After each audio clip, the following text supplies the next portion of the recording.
Attracting new customers is always a challenge for small business owners, but it is especially challenging during a pandemic. And that's what we're going to talk about today. Okay, here's the show.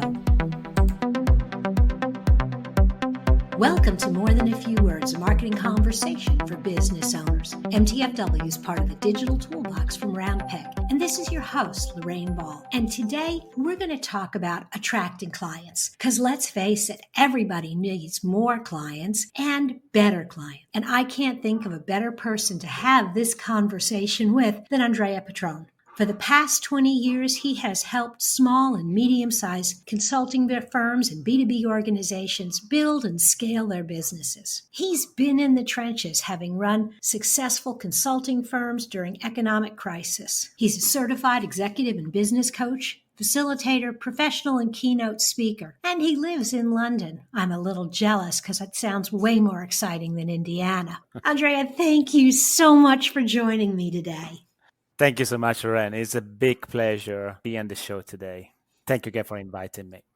This has been one of my favorite things about having a podcast is having an opportunity to talk to marketing professionals from around the world. And I find it so interesting because as we compare notes, there's so much similarity in how we approach things. Okay, so let's start with this whole topic of attracting more clients. And if I'm a business owner, consultant, a coach, or really any kind of business, and I'm looking to attract more, where should I start? What are some of the first things I need to get right if I want more people to put their hand up and go, I want to work with you?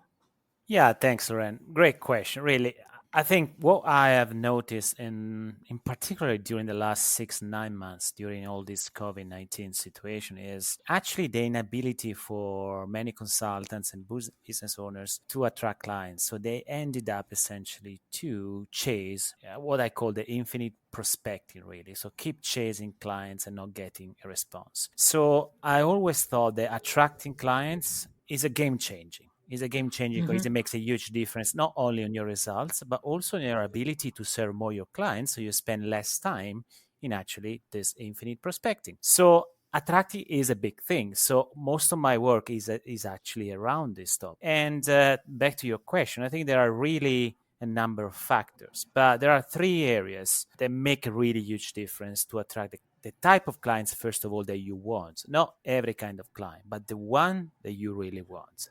I call them the A-type clients. That's exactly what we really want, right? So working with the clients that we like, that we love, and we know they're going to get results, by working with us. So the first element is certainly getting the right niche. Okay, because one of the major problems in this industry is in particular is because many they are prospecting their target, the whole world. So because they know that the pie is big, they want to get a piece of this pie from every single different industry and geographical location. But unfortunately, only 10% of real consultants or B2B business owners, they are effective. And those they are, well, they have essentially decided to target one specific market and get the most out of that. So getting a niche right is one of the elements. That's such a good advice because as you define that niche, you can become much more of an expert in that niche instead of being a generalist and competing with everyone. Absolutely right. You nail it. So that's exactly the best way to first build your authority in your niche. Second, become the go-to professional. So the clients know exactly when to call you. And you guess what? You get the first call when they need you. So that's exactly the point. I always make an example, the red phone line that Batman used to have, right? So he always got the first call. Remember that.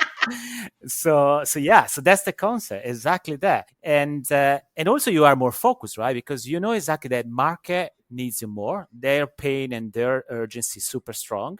So it's easier. It's just easier. And you don't burn out. You preserve your energy. You protect your status and so forth. So yes, that's absolutely the first point. The second point is now more than ever, it's super important to know your target audience. Once you know what is the right niche for you, know them inside out. So you have to know exactly what is going on in their world, because so many things have changed actually during COVID-19 situation, to the point that Hmm. many people, they have no idea what's going on in their client's business, in the client's world, etc. They don't know what is the pain point they have right now, what are the new fears they are there, what are the major frustrations. And on the other side, they don't know exactly what they really want. They don't know what they're aspiring for, so they ended up to selling superficial solutions with this very old-fashioned message that doesn't get them anywhere. That is the second major thing.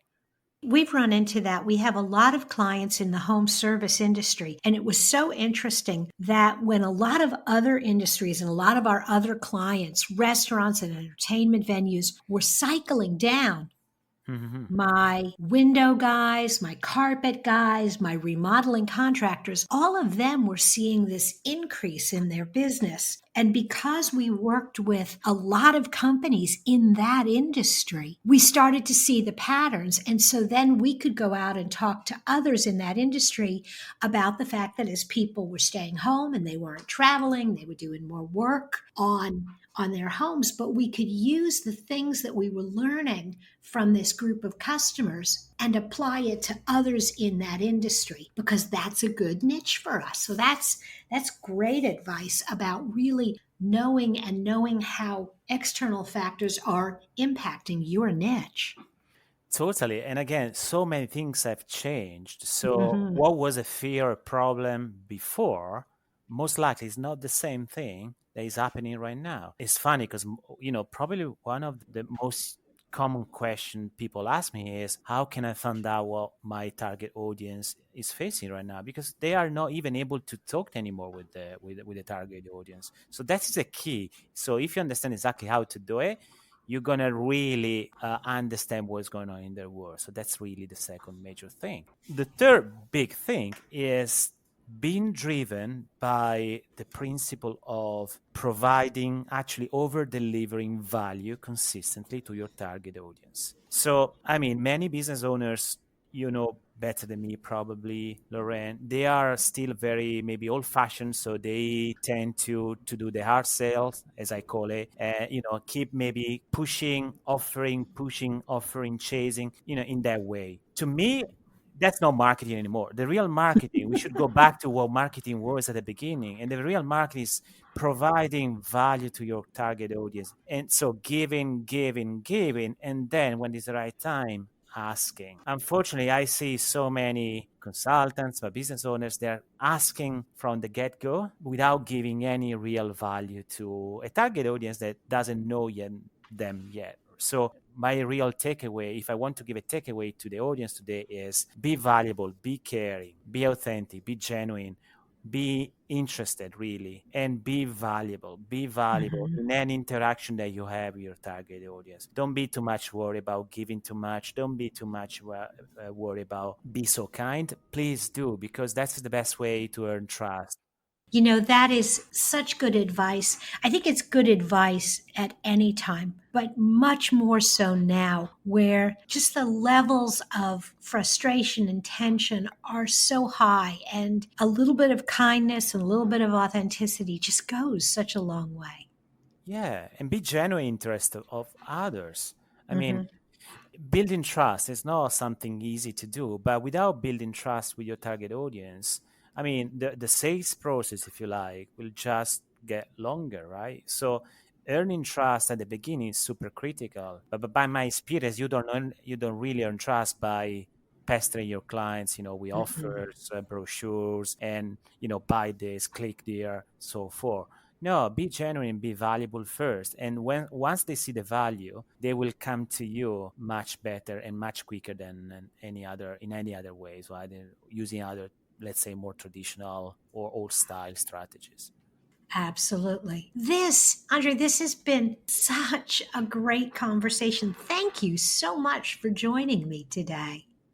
Thank you so much. Ryan. It's been fun, really, and a great pleasure because we understand each other. So that is great. It was great. Awesome. And I'm going to encourage my listeners to drop by thrivingconsultant.com to learn a little bit more about you. And thank you again for being a part of the show. Thank you so much, Ryan. And I would say hi to all the audience. If you've enjoyed today's conversation, if you'd like to learn more about marketing for business owners, be sure to drop by the Digital Toolbox at digitaltoolboxin.com. This has been another episode of More Than a Few Words. Thanks for listening.